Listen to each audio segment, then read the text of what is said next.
Today, we're going to open up what is, for all intents and purposes, a 2,000-year-old intelligence briefing. Our guide, the historian Flavius Josephus. Now, this guy was a Judean commander who actually switched sides and went over to the Romans. And what he did was write this incredibly detailed geographical survey of his own homeland, basically a pre-invasion guide for the very empire that was about to try and conquer it. So let's take a strategic tour of first-century Judea, a land right on the absolute brink of war. It really brings up the most fundamental question for any empire, for any general who's planning a campaign. How do you actually conquer a nation, right? It's not just about having the biggest army. It's really about intelligence. And the answer? Well, it always begins with the land and the people who live on it. You have to understand the terrain, the resources, and you definitely have to understand what makes them fight.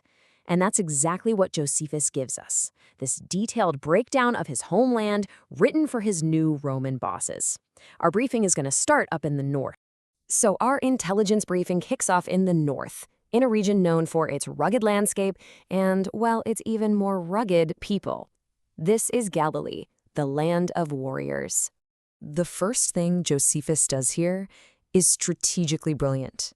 He doesn't just treat Galilee as one big place. Nope.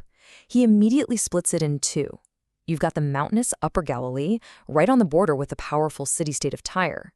And then you have the flatter Lower Galilee, which stretches from the Sea of Galilee, what they called Tiberias, west over towards the coast. You know, for a military planner, that distinction is everything. And this whole division thing matters a ton, because when you look at its neighbors, Galilee was pretty much a geopolitical island.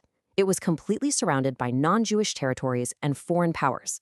You had Phoenicia and Syria to the north and west, to the south and east, the Client Kingdom of Agrippa. Living on a permanent frontier, constantly bumping up against other nations, that forges a very, very specific kind of society. And here's the result of that. Josephus is crystal clear about the character of the Galilean people. He says they are, and I quote, inured to war from their infancy. Just think about that for a second.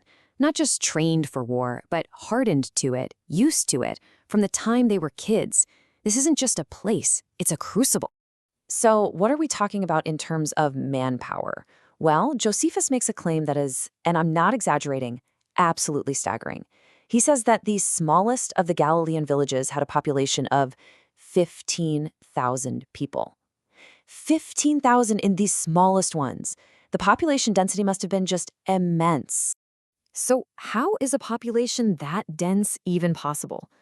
Josephus connects it right back to the land itself. He describes the soil as universally rich and fruitful, so productive that basically no part of it was left to waste.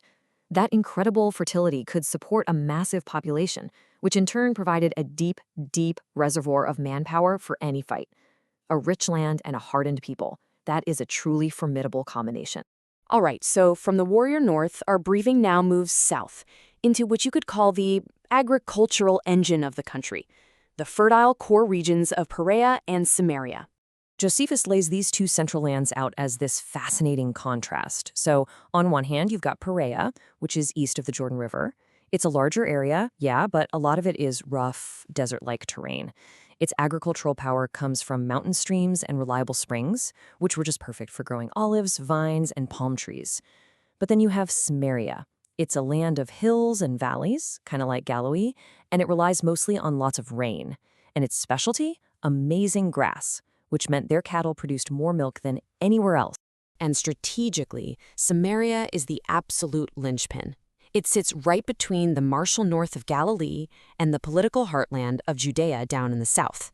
Josephus even notes that its landscape of hills and valleys is, quote, entirely of the same nature with Judea, which makes it this natural bridge that connects the entire country. Which, of course, brings us to our final and most important destination. We've arrived in the political, religious, and administrative center of the entire nation, Judea, what you might call the country's very navel. This was the heart of the kingdom. I mean, its territory was massive, running all the way from its border with Samaria down south to the edge of Arabia, and from the Jordan River in the east, clear over to the Mediterranean Sea in the west. This was the center of gravity for the whole land. And right at the very center of this central region is Jerusalem. The phrase Josephus uses here is just unforgettable. He calls the city the navel of the country. What a powerful image, right? It's not just a capital city, it's the source of life, the central point that connects the entire national body. And listen, this wasn't just some symbolic thing. It was highly organized. Josephus explains that Judea was divided up into 11 administrative sections, or toparchies, and at the very top was the royal city, Jerusalem, which presided over all the others, places like Gophna, Jericho, and Lydda, as, in his words, the head does over the body. This is a picture of a really structured, centralized state. And so our tour ends. And we are left right back where we started, with that big strategic question. We've seen a land with a warrior population up north, a massively productive agricultural core in the middle, and a highly organized political and religious heartland, all of it contained within this defensible geography of mountains and valleys. Looking at this intelligence briefing, you have to ask yourself, how would one empire, even an empire as powerful as Rome, ever hope to control it?